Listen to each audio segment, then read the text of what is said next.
Good morning बच्चों, कैसे हैं आप लोग। आई होप बहुत अच्छे होंगे और खूब अच्छे से पढ़ाई कर रहे होंगे। हम लोग मुगल साम्राज्य पढ़ रहे हैं और मुगल साम्राज्य में आज भी हम लोग बहुत सारे इंपॉर्टेंट पॉइंट को डिस्कस करेंगे जहां से एग्जाम में बहुत ज्यादा क्वेश्चन बनता है। इसके बाद हमारा एक क्लास और होगा जिसमें हम मुगल स्थापत्य को पढ़ेंगे, क्योंकि मुगल साम्राज्य में स्थापत्य का निर्माण बहुत ज्यादा हुआ है, तो हम उसे भी देखेंगे कल की क्लास में। आज की क्लास में जो बचे हुए चीजें हैं इसको देखेंगे, वेरी वेरी इंपॉर्टेंट चीजें हैं। जैसे आप देखेंगे आज सैन्य प्रशासन को देखेंगे हम कि जो मुगल साम्राज्य में है यहाँ पे सैन्य प्रशासन कैसा है, सेना के कितने भाग हैं, किन लोगों के अंडर में जो है वो सेना रहती थी, ये सारी चीजें। जिसमें आप देखेंगे कि जो सेना है ये इसकी स्थिति तीन तरह की है। एक तो मनसबदारों की सेना है, दूसरी अवधि सेना है, तीसरी दाखिली सेना है। आपको पता है कि जो सेना होती है ये कई जो है स्थितियों में बटी होती है, यानी कि जो मनसबदार होते हैं जिनके पास आप देखते हैं मनसब दो भाग होता है, एक सवार होता है और एक जात होता है। जात उनके पद और वेतन को बताता है और जो सवार है उनके अंदर जो घोड़े यानी कि सैनिक होते हैं उसको बताता है।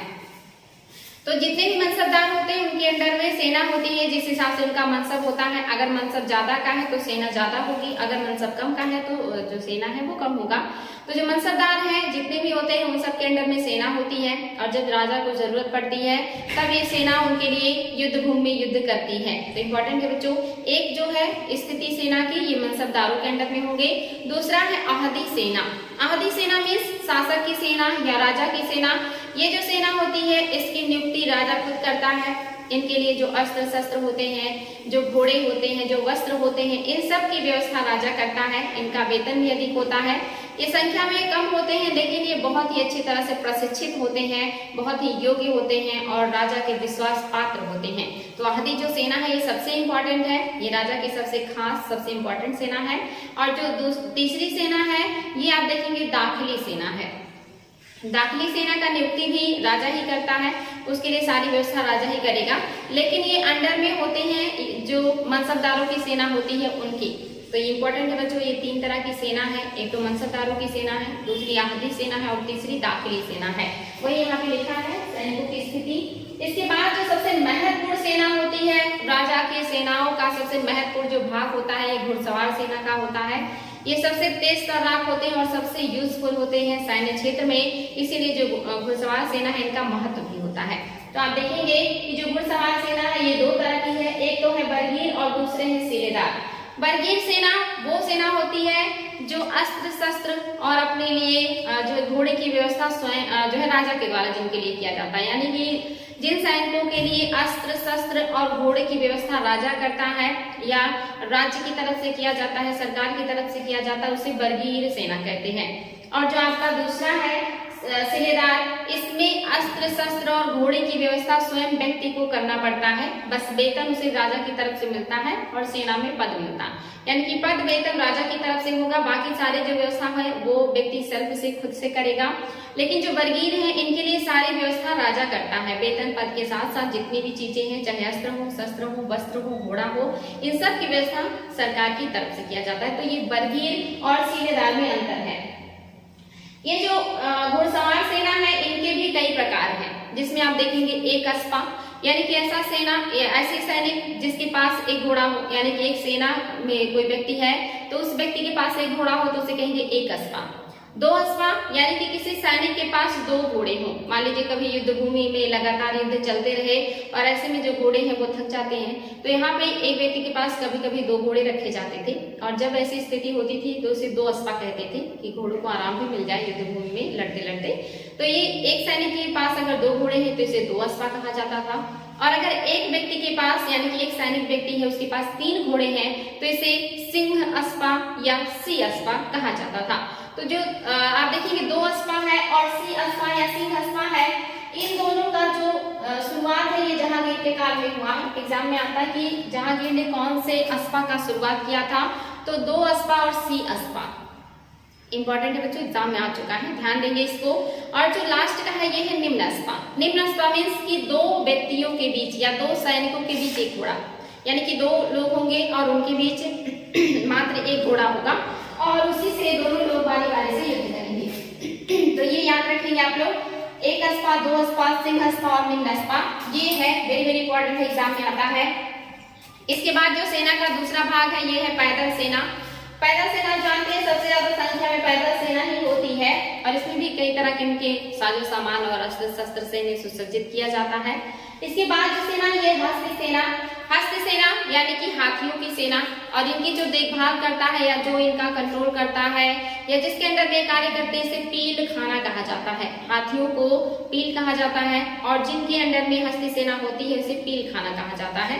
इंपॉर्टेंट है। इसके बाद एक और भी आप देखेंगे मीर ए आतिश या दरोगा ए आतिश, ये भी सेना है और ये सेना मुगलों के शासन काल में आई है। इसके पहले आप देखेंगे इंडिया में इस तरह की सेना नहीं होती थी, लेकिन अब जब मुगल आए हैं और इन्होंने तोपों का बड़े पैमाने पे जो है उपयोग करना शुरू किया तो इन्होंने सैनिकों का एक विभाग और बनाया जिसे दरोगा ए तोपखाना या मीर ए आतिश कहा जाता था, जिनके अंडर में दो तरह के जो है तोपें होती थी, एक जिंसी और एक दस्ती। जिनसी जो तोपें होती थी ये भारी तोपें होती थी, इन्हें आसानी से युद्ध भूमि में ले जाना आसान नहीं होता था या इन्हें ले जाने के लिए बहुत सारे जानवरों का उपयोग करना पड़ता था। और जो दूसरा था ये है दस्ती, यानी कि जो दस्ती तोपखाना होता था ये हल्की तोपें हुआ करती थी जिन्हें आसानी से युद्ध भूमि में लाया जा सकता था और चलाया जा सकता था। तो ये भी एक नया सेना है जो कि मुगल साम्राज्य में बढ़ गया है, अभी तक ये सेना जो है नहीं था भारत में। और इसके अलावा नौसेना भी मुगलों ने बनाया था, गठित किया था। हालांकि ये बहुत अच्छा नहीं था, बहुत ही उच्च कोटि का नहीं है, क्योंकि आपने देखा था कि पुर्तगालियों से और बाकी जो विदेशी लोग हैं इनसे नौसेना के मैटर में जो मुगल थे बहुत कमजोर थे, इसलिए शांत रहते थे, जलीय क्षेत्रों में उनसे नहीं उलझते थे। तो नौसेना भी थी इनकी, लेकिन ये बहुत अच्छी नहीं है। तो इस तरह से आप देखेंगे कि मुगल साम्राज्य में सेना के 5 भाग हैं, नौसेना और तोपखाना सेना, हस्ती सेना, पैदल सेना, घुड़सवार सेना। और ये जो सेना है ये 3 तरह के चीजों में बटी हुई है, मनसबदारों की सेना, आधी सेना और दाखिली सेना। तो ये सेना है या सैन्य प्रशासन है बच्चों, इस तरह से मुगल साम्राज्य में सेना की गठन किया जाता था या सेना की व्यवस्था थी। इंपॉर्टेंट है, बार बार रिविजन कीजिएगा। नेक्स्ट है बच्चों मनसबदार। मनसबदार कौन है? मैंने आपसे बताया है कि मुगल साम्राज्य में जो महत्वपूर्ण अधिकारी है जब भी वो उन्हें क्या कोई कार्य करते हैं तो उन्हें मनसब प्रदान किया जाता है, और जब वो अपनी योग्यता से और भी बेहतर कार्य करते हैं तो उनके मनसब में बढ़ोतरी किया जाता है। आपने देखा था जहांगीर ने शाहजहां को 30,000 का मनसब दिया था जब उन्होंने अहमदनगर का विजय किया था। साथ ही शाहजहां की उपाधि दी थी, वो तब तक का सबसे बड़ा मनसब था। उसके बाद शाहजहां ने अपने पुत्र दारा सिको, जिन्हें शाह-ए-बुलंद की उन्होंने उपाधि दी थी, उनको इन्होंने 60,000 का मनसब दिया था, जो मुगल साम्राज्य में सबसे उच्च मनसब था। इसके बाद इससे भारी मनसब प्राप्त करने वाला कोई व्यक्ति मुगल साम्राज्य में नहीं हुआ। तो आप यहाँ पे देखेंगे जो मनसब है ये दिया जाता है, जो राजकीय परिवार है इनको ज्यादा भारी भर का मनसब दिया जाता है, अन्य लोगों को भी मनसब दिया जाता है। आपने देखा था जो राजपूत शासक थे उसमें जय सिंह को 7,000 का मनसब मिला था, जसवंत सिंह को, बरमान सिंह को भी 7-7 हजार का मनसब मिला था। तो इंपॉर्टेंट है बच्चों, यहाँ पे मनसबदारी व्यवस्था है और ये मनसबदारी व्यवस्था अकबर ने शुरू किया है। ये भी इंपॉर्टेंट है, एग्जाम में आ सकता है कि भारत में मनसबदारी व्यवस्था की शुरुआत किसने किया है? तो भारत में मनसबदारी व्यवस्था की शुरुआत अकबर ने किया है। और यहाँ पर जो राजकीय परिवार है इनको ज्यादा भारी भरकम मनसब दिए जाते हैं, बाकी लोगों को मनसब दिया जाता है उनकी योग्यता के अकॉर्डिंग, और जैसे जैसे वो पदोन्नति करते हैं या अच्छा कार्य करते हैं उनका मनसब बढ़ाया जाता है। और जब मनसब बढ़ेगा तो पद की उन्नति भी बढ़ेगी या पदोन्नति होगा, यानी कि जैसे वर्तमान में होता है कि कहते हैं कि उनका जो है पदोन्नति हो गया है या और उच्च पद पे चले गए हैं। तो मुगल साम्राज्य में मनसब बढ़ा दिया जाता था, यानी कि उनका वेतन और उनके अंडर में जो सवार हैं यानी कि घोड़े हैं उनकी संख्या बढ़ा दी जाती थी, तो पता चलता था कि व्यक्ति की पदोन्नति हो गई है। तो ये है मनसबदार। और ये मनसब के 2 भाग होते हैं, एक होता है जात, दूसरा होता है सवार। जात निर्धारित करता है कि पद क्या है और या वेतन कितना है, और सवार निर्धारित करता है कि इनके अंदर में कितने घोड़े हैं यानी कि कितने सैनिक हैं। और ये आप देखेंगे इसकी श्रेणियां हैं, प्रथम श्रेणी, द्वितीय श्रेणी और तृतीय श्रेणी, यानी कि जो मनसब है इसमें भी प्रथम, द्वितीय और तृतीय श्रेणी होता है। ऐसा नहीं है कि कोई मनसबदार है तो सारे लोग बराबर हैं, उसमें भी प्रथम श्रेणी के मनसबदार, द्वितीय श्रेणी के मनसबदार और तृतीय श्रेणी के मनसबदार होते थे। प्रथम श्रेणी के मनसबदार यानी कि जिसमें जात यानी कि पद और वेतन और साथ ही जो सवार है दोनों बराबर हो। मान लीजिए कि 5,000 का जो है उसका जात है यानी कि वेतन है, और 5,000 का उसका सवार यानी कि घोड़े या उसके अंदर में सैनिक है। यानी कि अगर 5,000 जात प्लस 5,000 सवार हो तो इसे क्या कहेंगे? ये प्रथम श्रेणी का मनसबदार माना जाएगा। और दूसरे श्रेणी में क्या होगा? इसमें जो जात है ये तो रहेगा ही, लेकिन जो सवार है जात से आधा या आधे से अधिक होगा। यानी कि मान लीजिए कि 5000 जात है तो यहाँ पे 3000 आधा या आधे से अधिक सवार होंगे, तो ये हो जाएगा द्वितीय श्रेणी का मनसबदार। और तृतीय श्रेणी में क्या होगा कि मान लीजिए 5000 का जात है तो यहाँ पे ये हो जाएगा 2000 का सवार, यानी कि आधे से कम सवार होंगे, तो ये आपका तृतीय श्रेणी का हो जाएगा। यानी कि अगर दोनों बराबर है तो प्रथम श्रेणी, जात अधिक है लेकिन सवार आधा या आधे से कम है तो द्वितीय श्रेणी, और जात जो है वो अधिक है लेकिन जो सवार है ये क्या है आधा या आधे से कम, मोस्टली आधे से कम होता है। यानी कि सब में जो जात है ये बड़ी रहेगी और जो सवार है ये छोटा रहेगा। और यहाँ पे जब बराबर हो जाएगा, यानी कि यहाँ पे तो बराबर है, जात और सवार दोनों बराबर है, तो ये प्रथम श्रेणी। जात बड़ी हो सवार आधे से अधिक हो तो द्वितीय श्रेणी, जात बड़ी हो और सवार आधे से कम हो तो तृतीय श्रेणी। इस तरह से 3 श्रेणियों में मनसबदारों को बांटा गया है मुगल साम्राज्य में। तो यहाँ पर मैंने वही चीज लिखा है, इसको ध्यान देंगे। ये 3 श्रेणियों में बटे हुए हैं और ये जो है मनसबदार है। मशरूत मनसब किसे कहते हैं बच्चों, ध्यान देंगे। मशरूत मनसब यानी कि आपने देखा कि हर कंडीशन में जो जात है ये अधिक रहेगा, लेकिन कभी स्थिति ऐसी बन जाए कि जो जात है ये 5000 ही है, मान लीजिए 5000 है जात, और जो सवार है इसको बढ़ा करके कर दिया जाए 7000, तब ये क्या कहलाएगा, ये मशरूत मनसब कहलाएगा। मशरूत मनसब। और ये विशेष परिस्थितियों में किया जाता है। कभी कभी विकट परिस्थितियों में जब सेना की जरूरत बहुत ज्यादा हो तो ऐसे में जो है मशरूत मनसब दिया जाता है लोगों को कि आप अपने सवारों की संख्या बढ़ा लीजिए। और यहाँ पे जो जात है ये छोटा हो जाएगा और सवार जो है ये अधिक हो जाएगा। ये सिर्फ विकट परिस्थितियों में किया जाता है और इसे कुछ समय के बाद जब जरूरत खत्म हो जाती है तो इसको समाप्त कर दिया जाता है। ये स्थिति हमेशा नहीं रहती। मशरूत मनसब सिर्फ विशेष परिस्थितियों में ही लोगों को दिया जाता है और जैसे परिस्थिति नॉर्मल होती है ये मनसब समाप्त कर दिया जाता है। ये हमेशा या जो है हर परिस्थिति में उपयोग में नहीं लाया जाता है। हमेशा जो है आपका ये 3 मनसब रहेंगे, इसी के अंदर में लोगों को नियुक्त किया जाता है। ये विशेष या जो है जब भी कभी परेशानी होती है तो ऐसी स्थिति में मशरूत मनसब दिया जाता है। तो एग्जाम में आ सकता है कि मशरूत मनसब क्या है। तो विशेष परिस्थितियों में जब जो जात है इससे ज्यादा सवार को कर दिया जाए तो इसे मशरूत मनसब कहते हैं और ये अल्पकालिक होता है, ये भी ध्यान देंगे। नेक्स्ट है जागीरदारी व्यवस्था। आप जागीरदारी व्यवस्था के बारे में जानते हैं कि जो मुगल साम्राज्य है कभी कभी जो है कहा जाता है कि इसकी जो पतन का कारण है ये जागीरदारी व्यवस्था ही रही। खास करके आप सतीश चंद्रा जी को देखेंगे। सतीश जो चंद्रा है ये कहते हैं कि मुगल साम्राज्य के पतन का कारण जागीरदारी व्यवस्था ही है। जागीरदारी व्यवस्था आ सकता है कभी एग्जाम में कि किसका कहना है या किसका कथन है कि मुगल साम्राज्य के पतन का कारण जागीरदारी व्यवस्था है। तो ये सतीश चंद्रा कहते हैं कि जागीरदारी की वजह से जो मुगल साम्राज्य इसका पतन हो गया है। और आप देखेंगे कि मुगल साम्राज्य में इतनी तरह की जागीरें लोगों को दी जाती हैं। जागीर और मनसब में अंतर है। जो मनसब है ये आप देखेंगे कि यहाँ पर सब कुछ निश्चित है, लेकिन जागीरों में सीधे जो है वेतन ना दे करके उन्हें लैंड दे दिया जाता है, जमीन दे दिया जाता है। उससे जो भी इनकम होता है वो उसे जो है अपने उपयोग में लेकर के आते हैं। जबकि मनसब में नगद वेतन दिया जा रहा है और उनको जो है घोड़े दिए जा रहे हैं, सैनिक दिए जा रहे हैं। और यहाँ पर आप देखेंगे जमीनें दी जा रही हैं और उस जमीन से लोग जितना भी इनकम हो उससे अपना दैनिक जीवन का खर्च निकाल सकते हैं, अपना अतिरिक्त कार्य कर सकते हैं। और इसमें कभी कभी लोगों को ज्यादा इनकम होता है जिससे लोग पावरफुल हो जाते हैं और जब राजा कमजोर होते हैं तो जो जागीरदार हैं इनके खिलाफ विद्रोह करना शुरू कर देते हैं। तो देख लेते हैं बच्चों, यहाँ पे आपके पास देख रहे हैं लगभग 7 प्रकार के मनसब जो है जागीरें हैं। प्रथम है तनख्वाह जागीर। अगर किसी अधिकारी को या व्यक्ति को नगद वेतन के बदले जमीन दे दिया जाए और कह दिया जाए कि इससे जो भी इनकम होगा वही आपका वेतन होगा तो इसे कहेंगे तनख्वाह जागीर। इंपॉर्टेंट है, वेतन के बदले नगद वेतन के बदले दिया गया लैंड तनख्वाह जागीर है। मशरूत जागीर। मशरूत जागीर क्या है?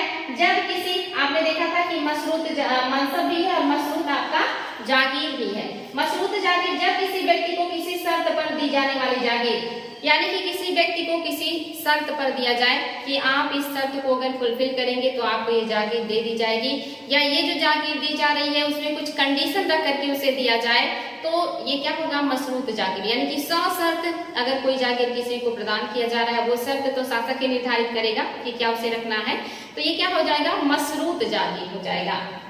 दूसरा है वतन जागीर, यानी कि किसी व्यक्ति को उसके ही अधिराज्य या उसके अपने जो क्षेत्र होते हैं उन क्षेत्रों में अगर उसे जागीर दे दी जाए कि आप उससे अपना इनकम प्राप्त कीजिए, तो इसे कहा जाता है वतन जागीर, यानी कि उसके अपने ही क्षेत्र में अपने ही जो है स्थानीय स्तर पर उसको जागीरें दे दी जाए। मोस्टली क्या होता है, जागीरें दूसरे क्षेत्रों में दे दी जाती हैं और ये स्थानांतरणीय होती हैं, लोगों को यहाँ से वहाँ जो है जागीरों में ट्रांसफर किया जाता है।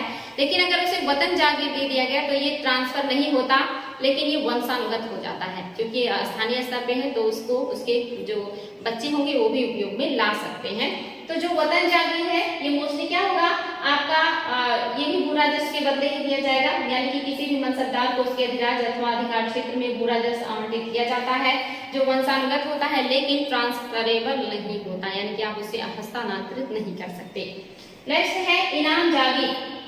इनाम से पता चल रहा है जब कोई व्यक्ति किसी विशेष कार्य से राजा को प्रसन्न करे या कोई बेहतर कार्य करे तो उसे इनाम या पुरस्कार स्वरूप जो जागीर दी जाती है कि आपको हम इनाम स्वरूप दे रहे हैं, आप इसका जैसे चाहे उपयोग कर सकते हैं, तो इसे इनाम जागीर या पुरस्कार जागीर कहते हैं।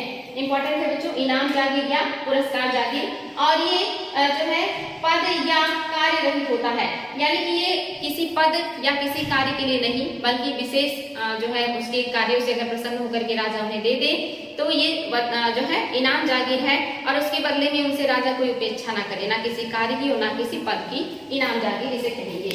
अल-तमगा जागीर इंपॉर्टेंट है बच्चों, शुरू किसने किया है, जहांगीर ने किया, यानी कि जहांगीर के पहले ये जागीरें नहीं दी जाती थी।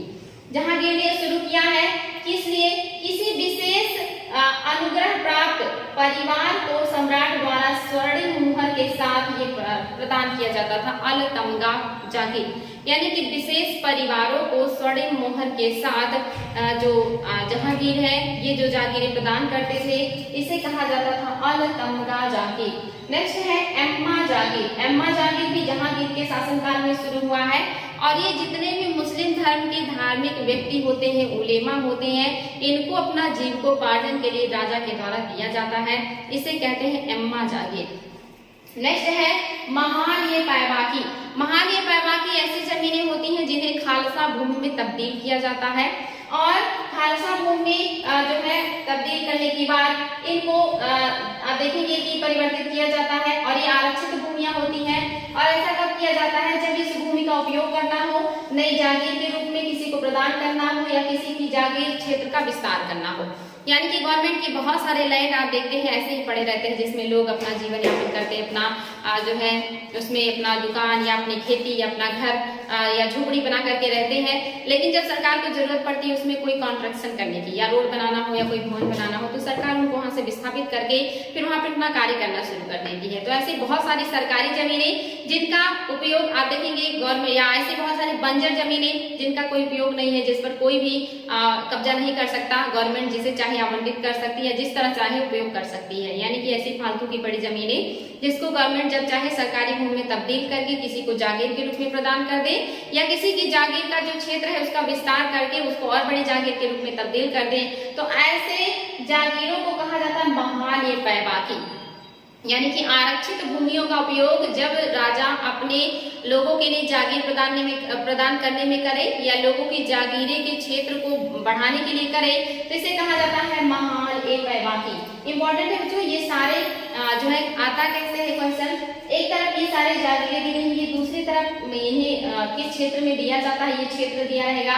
अब वहां पे दिया जाएगा कि सही कूट का या कूट की सहायता से सही मिलान करें या इस तरह से ये रहेंगे, सामने दिया रहेगा और पूछेगा कौन कौन सा इसमें सही मैच है। ये नेट के एग्जाम में कई बार आ चुका है और आगे अभी जो एग्जाम्स हैं उसमें भी इस तरह के क्वेश्चन अब बनेंगे, जो कि अभी आयोग जो है इस तरह की चीजें ज्यादा एग्जाम में पूछ रहा है। तो इसलिए आपको ये जागीरें और किस क्षेत्र में दी जाती है, किसको दी जाती है, ये आप लोगों को पता होना चाहिए। नेक्स्ट है बच्चों भूमि का वर्गीकरण। मुगल साम्राज्य में भूमि का वर्गीकरण 4 तरह से किया गया है। एक है पोलस, दूसरा है पर्ती, तीसरा है चांचर, चौथा है बंजर। यानी कि पोलस किसे कहेंगे, पर्ती किसे कहेंगे, चांचर किसे कहेंगे और बंजर किसे कहेंगे। ये भी कूट में भी आता है और इंडिविजुअल भी आता है। तो ऐसी भूमियां जिसमें प्रति वर्ष कृषि किया जाए, जिसका उपयोग हर साल कृषि के लिए किया जाए, जहां से उत्पादन हर साल प्राप्त हो, इसे पूर्वज भूमियां कहते हैं। ये सबसे उर्वर भूमियां होती हैं साम्राज्य की और यहाँ से सरकार को सबसे ज्यादा फायदा होता है। दूसरा है परती भूमियां, ये एक वर्ष या उससे अधिक या एक वर्ष के अंतराल में इसमें कृषि किया जाता है और इस भूमि को एक वर्ष के लिए छोड़ दिया जाता है कि एक वर्ष में ये अपनी जो उर्वरा शक्ति है इसे बढ़ा ले, इसे थोड़ा आराम करने का मौका मिल जाए, उसके बाद इसे में फिर से कृषि किया जाता है। यानी कि एक वर्ष के अंतराल पर जिस भूमि में कृषि किया जाए उसे कहा जाता है बंजर भूमि। नेक्स्ट है आपका चाचर, यानी कि 2 या 2 से अधिक यानी कि 4 वर्ष, 2 से 4 वर्षों के लिए जो भूमियां छोड़ दी जाएं और उसके बाद उसको कृषि के लिए उपयोग में लाया जाए, ऐसी भूमियों को चाचर भूमियां कहते हैं। और नेक्स्ट है बंजर भूमि, यानी कि 5 साल या इससे भी अधिक वर्षों के लिए इसे छोड़ दिया जाता है और उसके बाद इसमें कृषि किया जाता है, ऐसी भूमियों को कहा जाता है चाचर बंजर भूमि। वेरी वेरी इंपॉर्टेंट है, यहाँ पे 4 तरह की आपकी भूमियां हैं, 4 तरह से इनका वर्गीकरण किया गया है। भू राजस्व की जो दर है मुगल साम्राज्य में 1/3 था, यानी कि पूरे मुगल साम्राज्य में भू राजस्व 1/3 वसूल किया जाता था जनता से। और यहाँ पे जो भू राजस्व है ये नगद भी लिया जाता था। वेरी वेरी इंपॉर्टेंट है, नगद लिया जाता था।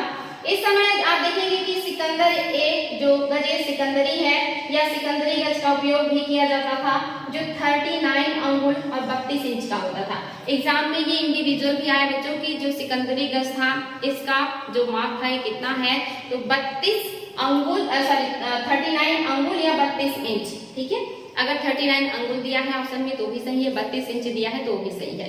और जो अकबर है इन्होंने इलाही गज को चलाया था, यानी कि इन्होंने सिकंदरी गज के स्थान पे इलाही गज को चलाया था। इसका जो है ये 41 अंगुल का है और 33 इंच 1/2 यानी कि लगभग 3.5 इंच का 33.5 इंच या इसको 41 अंगुल भी कहेंगे। तो आपको पता होना चाहिए कि इलाही गज का जो माप है कितना है और सिकंदरी गज का जो माप है ये कितना है। इसको सिकंदर लोदी ने चलाया था और इसको अकबर ने चलाया था। वेरी वेरी इंपॉर्टेंट है, ध्यान देंगे इसको। इसके बाद हम देख रहे हैं राजस्व प्रणाली, यानी कि जो मुगल साम्राज्य है इसमें राजस्व प्रणाली कैसी है। तो पहली है जब्ती या आईने दहसाला प्रणाली, दूसरा है बटाई, इसी को गल्ला बख्शी या इसी को माओली प्रणाली भी कहते हैं, यानी कि इसे बटाई प्रणाली भी कह सकते हैं, गल्ला बख्शी प्रणाली भी कह सकते हैं, माओली प्रणाली भी कह सकते हैं। और तीसरा है कनपूत प्रणाली और चौथा है नस्क प्रणाली। एक एक करके देख लेते हैं कि क्या है ये। तो ये जो जब्ती या आईना ये दहसाला प्रणाली है, इसके प्रणेता जो है ये टोडरमल है। ये अकबर के वित्त मंत्री हैं, ये अर्थव्यवस्था से जुड़े हुए मंत्री हैं और टोडरमल ने इस व्यवस्था का सबसे पहले जो प्रयोग किया ये गुजरात में किया था। इंपॉर्टेंट बच्चों एग्जाम में आ चुका है कि कहाँ पर सबसे पहले इन्होंने इस व्यवस्था का प्रयोग किया था। तो गुजरात में इन्होंने पायलट परियोजना के तहत, पायलट परियोजना के तहत इसका प्रयोग किया था। यानी कि जैसे वर्तमान में जो गवर्नमेंट है उसे जब भी कोई परियोजना लानी होती है तो उसका वो पहले किसी जिले में या किसी राज्य में अपना इंप्लीमेंट करके देखती है कि ये योजना सक्सेस होगा कि नहीं होगा। इसको कहते हैं पायलट परियोजना, यानी कि प्रयोग जब किया जाता है किसी परियोजना का कि आगे इसका क्या रिजल्ट आएगा उसे कहेंगे पायलट परियोजना। तो ऐसे ही पायलट परियोजना के तहत इसका जो पहला इंप्लीमेंट किया गया या पहली बार जहाँ पे लागू किया गया वो था गुजरात। एग्जाम में भी क्वेश्चन आया कि टोडरमल ने दहसाला पद्धति का उपयोग सबसे पहले कहाँ किया था, तो उन्होंने गुजरात में किया था। वेरी वेरी इंपॉर्टेंट है। और जब गुजरात में दहसाला पद्धति या जब्ती पद्धति सक्सेस हो गया तो इसे मुगल साम्राज्य के बाकी क्षेत्रों में भी लागू कर दिया गया था। और ये जो है इसमें किसान नगद रूप में जो अपना कर राजस्व है उसे सरकार को जमा करेंगे। दहसाला पद्धति क्यों कहा जाता है, क्योंकि जो टोडरमल है उन्होंने ये पद्धति लागू करने से पहले पिछले 10 वर्षों का अध्ययन किया कि पिछले 10 वर्षों में उत्पादन का क्या रेशियो था और उसी आधार पर उन्होंने निष्कर्ष निकाला कि हम कितना % भू राजस्व वसूल करें कि जो किसान है ये उसको पे कर पाए आसानी से और उनके पास अपनी जरूरत की चीजें भी बचे। तो इन्होंने पिछले 10 वर्षों का अध्ययन करके एक निष्कर्ष निकाला और उसी के आधार पर साम्राज्य में भू राजस्व व्यवस्था को लागू किया गया। इसी को दहसाला पद्धति या जब्ती पद्धति कहा जाता है। और इसमें सीधे किसानों से कॉन्ट्रैक्ट किया गया कि जो राजस्व होगा वो किसान सीधे खुद राजकोष में जमा करेंगे, उसके लिए किसी अधिकारी की जरूरत नहीं है। और साथ ही ये नगद रूप में लागू किया गया था। तो एग्जाम में आ सकता है कि जब्ती प्रणाली में किसानों से टैक्स कैसे लिया जाता था, नगद रूप में। और ये रैयत वाली व्यवस्था थी, यानी कि सीधे रैयत राजकोष में अपना जो उत्पादन है जमा कर सकते थे। दूसरा है बच्चों बटाई या गल्ला बख्शी या मौली प्रणाली। इसमें फसल का जो है बांटा जाता था या फसल को सरकार का जो एक तरीके से हिस्सा है उसको निर्धारित किया जाता था। और ये 3 तरह से होता था। एक खेत बटाई, यानी कि जो खेत है उसी को बांट दिया जाता था कि कितना गवर्नमेंट का होगा, 1/3 गवर्नमेंट का होता है, तो खेत जितना किसान के पास होता था उसका 1/3 हिस्सा है वो गवर्नमेंट का निर्धारित करके बाकी किसान अपना कृषि करते थे। तो यानी कि यहाँ पे खेत ही बांट दिया जाता था। जो कृषि करेगा किसान तो खेत बांट दिया जाता था और वहाँ पे वो कृषि करता था, और जो गवर्नमेंट के लिए निर्धारित हो जाता था उस खेत का जो फसल है वो गवर्नमेंट के पास जाता था। दूसरा था लंक बटाई। लंक बटाई मीन्स होता है कि खड़ी फसल को ही बांट लेना, यानी कि जो अनाज है उसको काटने के बाद गट्ठर बना दिया जाता है और उसमें से अनाज अभी अलग नहीं किया जाता, तभी ही इसकी जो है एक तरीके से कहेंगे बटाई हो जाती है। बिना अनाज को अलग किए ही इसे कहते हैं लंक बटाई। और तीसरा है रास बटाई। रास बटाई में अनाज को पौधे से अलग कर दिया जाता है, उसको साफ सुथरा करने के बाद उसकी बटाई होती है और उसमें से सरकार का जो हिस्सा होता है वो गवर्नमेंट को दे दिया जाता है, इसे कहते हैं रास बटाई। तो इस बटाई प्रणाली में इसकी 3 तरह की बटाई होती थी। इसके अलावा और भी कुछ है, जैसे आप देखिए कनकूट प्रणाली, यानी कि साम्राज्य में कई तरह की प्रणालियां लागू थी, ज्यादातर जब्ती है लेकिन कहीं पे बटाई भी है, कहीं पे कनकूट भी है, कहीं पे नस्क प्रणाली भी है। तो जो कनकूट प्रणाली इसमें क्या होता है, पैदावार का आकलन करने के लिए क्षेत्र की प्रति बीघा या बिस्वा आधार बनाया जाता है, यानी कि प्रति बीघा या बिस्वा उत्पादन कितना हो रहा है इसका अनुमान लगा करके बांट लिया जाता था। जो राजस्व है वो निर्धारित कर दिया जाता था कि पर बिस्वा अगर जो इतने क्विंटल होता है तो उसमें से कितने केजी या कितना क्विंटल गवर्नमेंट का होगा, तो इसे कहते थे कनकूट प्रणाली। और कनकूट प्रणाली के जैसे ही है आपका नस्क प्रणाली, या यहाँ ये बहुत आसान है, ये शासक और प्रशासक के बीच एक मोटा मोटा अनुमान होता है, मोटे मोटे अनुमान पर आधारित होता है और ये काफी सरल और शुद्ध होता है, जिसमें समझौता कर लिया जाता है कि मोटा मोटा इतना उत्पादन होगा और उसमें से इतना आप राजा को दे दीजिएगा, बाकी आप अपने पास रख लीजिएगा। और ये और भी आसान और सरल है, तो ये आप कहेंगे इसको नस्क प्रणाली। तो ये आपका महत्वपूर्ण जो है प्रणालियां हैं जो बटाई के लिए उपयोग में लाई जाती थी। इसके अलावा आप देखेंगे भू राजस्व से जुड़े कुछ और भी टैक्सेस हैं, जैसे दस्तूरी या इसी को मलिक या इसी को हुकूके जमींदारी कहते हैं, यानी कि ये जो टैक्स है दस्तूरी कहें या मलिक कहें या हुकूके जमींदारी कहें, ये जमींदारों को दिया जाता था। उनके क्षेत्र में जो लोग उत्पादन करते थे तो जमींदारों को 100 में से जो 10वां हिस्सा होता था या 10% जमींदारों को देते थे। इसे हकूके या इसको देखिए मलिक या दस्तूरी कर कहा जाता था। इसके अलावा जो भूमि की पैमाइश की जाती थी, जब भूमि की पैमाइश करने के लिए अधिकारी आते थे और भूमि का पैमाइश करते थे तो इसके बदले में उन्हें भी कर देना पड़ता था और ये कर कहलाता था जरीमाना, और ये उत्पादन का 2.5% हुआ करता था। इसके अलावा जो माल गुजारी वसूल करने के लिए अधिकारी आते थे उनको भी टैक्स देना होता था और ये उत्पादन का 5% होता था, इसे कहते थे महसिलाना। यानी कि इस तरह से और भी कर हैं जिनको जनता को देना पड़ता था, या जो किसान है उनको देना पड़ता था राजा या राजा के अधिकारियों को। तो इस तरह से आप देखेंगे 1/3 राजा लेगा, 10% जो है जमींदार ले रहा है, भूमि पैमाइश के लिए 2.5% और माल गुजारी वसूलने के लिए 5% लोगों को देना पड़ रहा है टैक्स के रूप में। इसके अलावा ये सरकार के राजकोष का सबसे बड़ा हिस्सा है, यानी कि राजकोष में जो धन आता है उसमें सबसे बड़ा जो योगदान है ये कृषि क्षेत्र से है। कृषि क्षेत्र से आने वाले राजस्व से ही राजा को सबसे ज्यादा फायदा होता है। इसके अलावा कुछ और भी तरीके हैं भू राजस्व के, अन्य स्रोत कौन कौन से हैं देख लेते हैं। पहला है जकात। जकात क्या है, ये मुस्लिम धर्म के व्यक्तियों पर लगाया जाने वाला कर है। ये बहुत छोटा अमाउंट होता है और मोस्टली ये उनका धार्मिक कार्यों के लिए या मुस्लिम लोगों के लिए धार्मिक कार्य करने के लिए जो गवर्नमेंट है इस तरह का जो कर है ये लगाती है, जिसको जकात कहते हैं। और ये जो है मुस्लिम के ऊपर लगाया जाता है, लेकिन इनकी इनकम का बहुत कम हिस्सा होता है ये। और दूसरा है जजिया। ये जो जजिया कर है ये गैर मुस्लिम जनता पर लगाई जाती है, यानी कि मुसलमान को छोड़ करके जितने भी लोग हैं उन सबको जजिया देना पड़ता है और ये उत्पादन का एक बड़ा हिस्सा होता है या हैवी अमाउंट होता है। इससे बचने के लिए लोग धर्म परिवर्तन तक कर लेते थे। जजिया का एक इतिहास है, इसको सबसे पहले मोहम्मद बिन कासिम ने लगाया था 712 ईस्वी में सिंध के क्षेत्र में। इंपॉर्टेंट है बच्चों, भारत में सबसे पहले सिंध के क्षेत्र में एक जजिया लगाया गया था। किसने लगाया था? मीर कासिम ने। मीर कासिम ने लगाया था। कब? 712 ईस्वी में। 712 12 ईस्वी में इन्होंने क्या किया था, जजिया लगाया था। सिंध में सबसे पहले व्यक्ति हैं जिन्होंने जजिया कर भारत में लगाया था। दूसरी बात आप देखेंगे इसके बाद से जो जजिया है ये इनकम का एक महत्वपूर्ण हिस्सा था शासकों के, लेकिन आगे चल करके जो अकबर है इन्होंने 1564 में जजिया को समाप्त कर दिया था। और ये जो जजिया है इसके बाद से अन्य शासकों ने नहीं लिया, लेकिन जब औरंगजेब का शासनकाल आया तो इन्होंने 1679 ईस्वी में फिर से जजिया कर को लगा दिया था। यानी कि औरंगजेब ने 1679 में फिर से जजिया कर लगा दिया और सबसे पहले इन्होंने मारवाड़ की जनता के ऊपर जजिया कर लगाया। मेवाड़ और मारवाड़ विजय के दरमियान इन्होंने राजपूतों के ऊपर जजिया कर लगाया था और वहां से फिर से जजिया शुरू हो गया। लेकिन आगे चल के 1720 ईस्वी में फिर से मोहम्मद शाह ने इसको समाप्त कर दिया, जजिया कर समाप्त हो गया और इसके बाद फिर से कर नहीं लगा। तो इम्पोर्टेंट है बच्चों, ये है जजिया का इतिहास, वेरी वेरी इंपॉर्टेंट है। और फिरोज तुगलक ऐसे शासक थे जिन्होंने ब्राह्मणों से भी जजिया कर वसूल किया था, इसीलिए इतिहास में बहुत ज्यादा प्रसिद्ध है और बहुत ज्यादा डिस्प्यूटेड भी है। ये तो था बच्चों राजकोष में आने वाले जो इनकम के तरीके हैं अलग अलग क्षेत्र से, ये हमने देखा। अब हम देखेंगे मुगल काल में जो मुद्रा प्रणाली है ये कैसी है, तो देख लेते हैं। मुद्रा प्रणाली जो मुगल काल की है वो किस तरह की है, इंपॉर्टेंट है, ध्यान देंगे।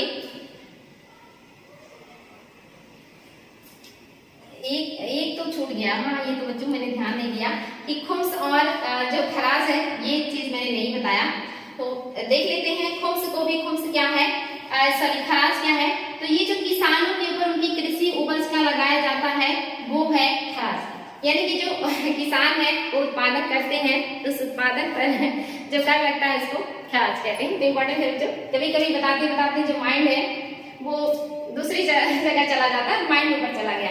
तो ये खराज जो है ये किसानों के ऊपर लगाया जाना वाला उत्पादन कर है। और ये जो खुम्स है ये ज्यादा इंपॉर्टेंट है क्योंकि ये भी विवादित टैक्स है। ये जो है ये लूट का माल होता है, यानी कि अगर राजा कहीं पर आक्रमण करेगा तो उसकी जो सेना है उस साम्राज्य में लूट भी किया करती थी। महलों में जो साम्राज्य है बाकी जनता से लूट में बहुत ज्यादा जो माल है प्राप्त करते थे। और आपने देखा था बहुत सारे जो आक्रमणकारी हैं वो लूट के लिए ही भारत में आक्रमण करते थे, तो लूट से इन्हें बड़ा हिस्सा मिलता था। यहाँ पे जनता के साथ बड़ी जातियां होती थी, उनके साथ जबरदस्ती किया जाता था, सारी चीजें उनके जो कीमती वस्त्र आभूषण सारी चीजें उनसे छीन लिए जाते थे और लूट में बहुत ज्यादा लोगों को माल प्राप्त होता था। जिस तरह का साम्राज्य होता था, अगर धनी साम्राज्य है तो वहां से उनको बहुत बड़ा हिस्सा मिलता था लूट के माल में। और इसका जो बंटवारा है जब किया जाता था तो इसमें 80% सेना को दे दिया जाता था और 20% शासक अपने पास रखता था। इसी को जो है कहा जाता है 4/5, यानी कि उसमें से 5 में से जो 4 हिस्सा है वो सेना ले जाएगी और 1 हिस्सा राजा के पास रहेगा। तो ये जो खुम्स का माल है ये लूट की माल है जो सेना के द्वारा लूट किया जाता है जिसमें साम्राज्य में आक्रमण होता है वहां से। लेकिन अलाउद्दीन खिलजी और मोहम्मद बिन तुगलक, NBT मैंने लिख दिया है, जो है अलाउद्दीन खिलजी और मोहम्मद बिन तुगलक ने 80% अपने पास रखा, यानी कि 5 में से 4 हिस्सा अपने पास रखा और सैनिकों को 1 हिस्सा दिया। तो ये इंपॉर्टेंट है, एग्जाम में यहाँ से क्वेश्चन बनता है कि खुम्स क्या है, तो ये लूट का माल है। और एग्जाम में आता है कि किस शासक ने खुम्स का जो माल था या जो लूट का माल था उसका 80% या 5 में से 4 हिस्सा अपने पास रखा है। तो 2 ऐसे शासक हैं, एक तो है अलाउद्दीन खिलजी और दूसरे हैं मोहम्मद बिन तुगलक। इन्होंने अपने पास उसका ज्यादा हिस्सा रखा और सैनिकों को सिर्फ 20% दिया था, तो इसलिए वेरी वेरी इंपॉर्टेंट है, इसको ध्यान देंगे। ये था जितने भी टैक्सेस थे या जितने भी इनकम के स्रोत हैं वो आपने देखे। अब हम देखेंगे मुगल कालीन जो मुद्रा प्रणाली है, यहाँ से भी क्वेश्चन बनता है कि कौन सा मुद्रा किसने चलाया है और कौन सी मुद्रा किस धातु की है। इसके पहले मैंने शेरशाह सूरी के शासनकाल में बताया था कि इन्होंने बहुत ही बेहतरीन और मानक सिक्के चलाए थे। हालांकि सल्तनत काल में मानक सिक्का चलाने वाले जो पहले व्यक्ति हैं ये इल्तुतमिश हैं। इल्तुतमिश ने ही सबसे पहले मानक सिक्का चलाया था। मानक सिक्का सबसे पहले इल्तुतमिश ने चलाया था, जिसमें आपने देखा था कि जो है चांदी का जो है दाम और तांबे का जीतल, इस तरह से। आगे आपने देखा कि जो मोहम्मद बिन तुगलक है इन्होंने सांकेतिक मुद्राएं भी चलाई। और इसके बाद जो शेरशाह सूरी का शासनकाल आया तो उन्होंने सबसे बेहतर कार्य किया सिक्कों के क्षेत्र में। उन्होंने सोने का असरफ, चांदी का रुपया और तांबे का दाम, जीतल और भी बहुत सारे उन्होंने सिक्के चलाए थे जो कि सबसे शुद्ध धातुओं के सिक्के थे और शुद्ध थे, जिसमें चांदी जो था 180 ग्रेन का था। तो इम्पोर्टेंट है बच्चों। तो इसके बाद शेरशाह सूरी के बाद सिक्कों के क्षेत्र में कार्य करने वाले जो मुगल शासक हैं ये अकबर है। हालांकि बाबर ने भी सिक्के चलाए हैं और जो है हुमायूं ने भी कुछ सिक्के चलाए हैं, उसे भी हम देख लेंगे। लेकिन आप देखेंगे कि जो अकबर है इन्होंने कुछ सोने के सिक्के चलाए हैं। एग्जाम में आता है कि मुहर या संसब या इलाही किस धातु का सिक्का है, तो मुहर, संसब और इलाही सोने का सिक्का है। चलाया किसने है, अकबर ने चलाया है। लेकिन पूछ ले अकबर काल में सबसे ज्यादा प्रचलित सिक्का सोने का कौन सा था, तो मुहर। मुहर ही सबसे ज्यादा प्रचलन में था अकबर के शासनकाल में। और संसद जो है सोने का सबसे बड़ा सिक्का था अकबर के शासनकाल में। और जो इलाही है ये भी सोने का गोलाकार सिक्का है। तो इम्पोर्टेंट है बच्चों, अकबर काल का सबसे महत्वपूर्ण सिक्का जो है ये आप देखेंगे मुहर है। सबसे बड़ा जो सिक्का है संसव है और इलाही गोलाकार सिक्का है। और तीनों सिक्के सोने के हैं और तीनों अकबर ने चलाए हैं। वेरी वेरी इंपॉर्टेंट है, ध्यान देंगे। नेक्स्ट जो है ये चांदी के सिक्के हैं जो अकबर ने चलाए हैं। और इन्होंने शुद्ध चांदी का रुपया भी चलाया है। आपने देखा था शुद्ध चांदी का रुपया शेरशाह सूरी ने चलाया था। उसी रुपये को जो अकबर है इन्होंने कंटिन्यू रखा या आगे बढ़ाया, उसमें इन्होंने परिवर्तन नहीं किया। तो ये इन्होंने चांदी का भी सिक्का चलाया है जो रुपया कहलाया। और साथ ही इन्होंने चांदी का जलाली भी चलाया था। तो एग्जाम में आता है कि जलाली सिक्का किसने चलाया था, अकबर ने चलाया था। वेरी वेरी इंपॉर्टेंट है, जलाली और रुपया दोनों चांदी के सिक्के हैं और अकबर के द्वारा ही ये आगे बढ़ाए गए हैं। तांबे के सिक्के भी हैं, दाम और जीतल, मोस्टली यही एग्जाम में पूछा जाता है। इसके अलावा और भी बहुत सारे सिक्के हैं तांबे के, लेकिन वहां से एग्जाम में क्वेश्चन नहीं बनता, इसलिए हम उसे नहीं देख रहे हैं। एग्जाम में दाम और जीतल को ही पूछता है। तो यहाँ पे जो दाम और जीतल है ये दोनों क्या है, तांबे के सिक्के हैं जो अकबर ने चलाए हैं। तो अकबर कालीन ये महत्वपूर्ण सिक्के हैं जहां से एग्जाम में क्वेश्चन आज तक बने हैं और आगे बनेंगे, तो इसको देखिएगा बार बार। जो बाबर है इन्होंने काबुल में चांदी का शाहरुख चलाया था। एग्जाम में आता है कि शाहरुख सिक्का किसने चलाया है, बाबर ने चलाया है। कहाँ पे चलाया है, काबुल में चलाया। ये भी आया था कि शाहरुख सिक्का बाबर ने कहाँ चलाया था, काबुल में चलाया था। और ये किस धातु का था, ये भी एग्जाम में आ चुका है, चांदी का। यानी कि ये यहाँ से 3 क्वेश्चन बन चुके हैं। शाहरुख किसने चलाया है, बाबर ने चलाया है। किस धातु का है, चांदी का है। कहाँ पे चलाया था, काबुल में चलाया था। सेम ऐसे ही बाबर ने बाबरी सिक्का भी चलाया है। कहाँ चलाया है, कंधार में चलाया है। किस धातु का है, चांदी का है। यानी कि 3 क्वेश्चन यहाँ से और 3 क्वेश्चन यहाँ से। तो शाहरुख और बाबरी दोनों सिक्के जो है ये बाबर के द्वारा चलाए गए सिक्के हैं और अलग अलग क्षेत्र में चलाए गए हैं। काबुल में शाहरुख और कंधार में बाबरी, ये बाबर ने चलाए हैं। इसके अलावा देखेंगे जहांगीर ने चांदी का सिक्का चलाया था जिसको निसार कहा जाता था। ये एग्जाम में आ चुका है कि निसार सिक्का किसने चलाया है या निसार सिक्का किस धातु का है। तो ये जहांगीर के द्वारा चलाया गया सिक्का है। इंपॉर्टेंट है बच्चों, ये महत्वपूर्ण जो है सिक्के हैं जो अभी तक एग्जाम में आए हैं और आएंगे आगे, तो इसलिए इनको देखिएगा। इसके अलावा अनुवाद विभाग की स्थापना भी किया गया है मुगल साम्राज्य में। खास करके जो अकबर है इन्होंने एक अनुवाद विभाग बनाया था और इनके शासनकाल में सबसे ज्यादा जो साहित्य है इनका अनुवाद किया गया है। इसीलिए अकबर के काल को स्वर्ण काल कहा जाता है मुगल साम्राज्य का, क्योंकि इनके काल में सिर्फ साहित्य ही नहीं, स्थापत्य, क्षेत्र विस्तार, राजनीतिक, आर्थिक, सांस्कृतिक, सामाजिक हर तरह के क्षेत्रों में विकास किया गया। इनके क्षेत्र में, इनके शासनकाल में आप देखेंगे वास्तुकला भी बहुत ज्यादा डेवलप हुआ। इनके शासनकाल में चित्रकला का भी विकास हुआ। इनके शासनकाल में आप देखेंगे साम्राज्य विस्तार भी बहुत हुआ है, साथ में समृद्धि भी है, धार्मिक जो स्थिति है बहुत अच्छी है। तो इसीलिए इनके शासनकाल को मुगल साम्राज्य का स्वर्ण काल कहा जाता है, क्योंकि इनके शासनकाल में सभी क्षेत्रों में बेहतर कार्य किए गए हैं। और इन्होंने ही फैजी के नेतृत्व में एक अनुवाद विभाग की स्थापना की है। एग्जाम में आता है कि किसके नेतृत्व में अनुवाद विभाग की स्थापना किया गया था, तो फैजी के नेतृत्व में अकबर ने एक अनुवाद विभाग की स्थापना करवाई थी, जिसका काम क्या था कि जितनी भी भाषाएं हैं, चाहे संस्कृत हो, अरबी हो, तुर्की हो, उन सभी भाषाओं की पुस्तकों को, ग्रंथों को फारसी भाषा में अनुवाद किया जाए। क्योंकि मुगलों की जो राजकीय भाषा थी वो फारसी थी। इंपॉर्टेंट है बच्चों, एग्जाम में आता है कि मुगलों की राजकीय भाषा क्या थी, तो इनकी राजकीय भाषा फारसी थी। और इसी भाषा में इन्होंने अन्य जो भाषाओं के ग्रंथ हैं, महत्वपूर्ण ग्रंथ, उन सब का अनुवाद फारसी में करवाया है। और इसमें से पूछ लेता है एग्जाम में कि किस ग्रंथ का अनुवाद किस नाम से किया गया है, जिसमें आप देखेंगे एक ग्रंथ है महत्वपूर्ण ग्रंथ तजक। तजक किससे संबंधित है, ज्योतिष से संबंधित है। और इसका अनुवाद किसने किया है, मुकम्मल खां गुजराती ने। मुकम्मल खां गुजराती ने किया है। फारसी में इसका अनुवाद किया है। किस नाम से किया है, जहान ए जफर। एग्जाम में आ जाए कि जहान ए जफर किसका अनुवाद है फारसी, तो तजक का है। तजक का विषय वस्तु क्या है, ज्योतिष है। किसने किया है, मुकम्मल खां गुजराती ने किया है। नेक्स्ट है रस्मनामा। मोस्ट इंपॉर्टेंट क्वेश्चन, ऐसा कोई एग्जाम नहीं जिसमें पूछा ना गया हो कि जो रस्मनामा है ये किसका अनुवाद है या किसने अनुवाद किया इसका। रस्मनामा आप देखेंगे तो आपको लगेगा कि रामायण का है, लेकिन ऐसा नहीं है।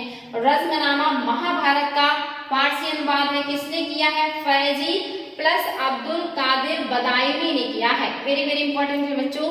रस्मनामा जो है ये महाभारत का फारसी अनुवाद है। फैजी और अब्दुल कादिर बदायूनी दोनों लोगों ने मिलकर के इसका फारसी में अनुवाद किया है। और ये आप जानते हैं कि हिंदू धर्म में जो महाग्रंथ है या जो एक तरीके से कहेंगे महाभारत सबसे बड़ा ग्रंथ है, जिसमें लगभग 1 लाख जो श्लोक हैं, इसीलिए इसे महाभारत कहा जाता है। इसके अलावा पंचतंत्र, ये मोस्ट इंपॉर्टेंट है। पंचतंत्र ऐसी पुस्तक है जिसका सबसे ज्यादा विदेशी भाषाओं में अनुवाद हुआ है। लगभग आप देखेंगे कि 20 भाषाओं में, 20 या 40 भाषाओं में माना जाता है इसका जो है अनुवाद किया गया पंचतंत्र का। अब तक का सबसे ज्यादा अनुवादित पुस्तक पंचतंत्र है। किसने लिखा है? विष्णु शर्मा ने लिखा है। एग्जाम में ये भी आता है कि पंचतंत्र के लेखक कौन है? विष्णु शर्मा है। सबसे ज्यादा विदेशी भाषाओं में अनुवादित पुस्तक है ये। और ये ग्रंथ किसमें है? संस्कृत में है। इसका अनुवाद किसने किया? फारसी में अबुल फजल ने इसका फारसी अनुवाद किया। किस नाम से? अनवर ये सुहेली। मोस्ट इंपॉर्टेंट एग्जाम में आता है कि पंचतंत्र का अनुवाद फारसी में किस नाम से हुआ? अनवर ये सुहेली। या कभी कभी पूछ लेता अनवर ये सुहेली किसका अनुवाद है? तो ये है पंचतंत्र का अनुवाद। अकबर के शासनकाल में अबुल फजल ने इसका फारसी में अनुवाद किया और ये है संस्कृत ग्रंथ। लिखा किसने है? मैंने बताया है अभी, उसको ध्यान दीजिएगा, विष्णु शर्मा ने। नेक्स्ट है आपका कालिया दमन।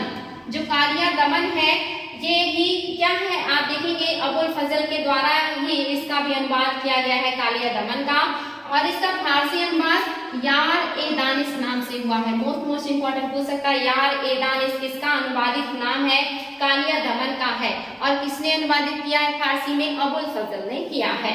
नेक्स्ट है 52 उपनिषद। ये भी और बहुत ही इंपॉर्टेंट है और आयोग का पसंदीदा क्वेश्चन है कि 52 उपनिषदों का फारसी में अनुवाद किसने किया है? दारा शिकोह ने किया है।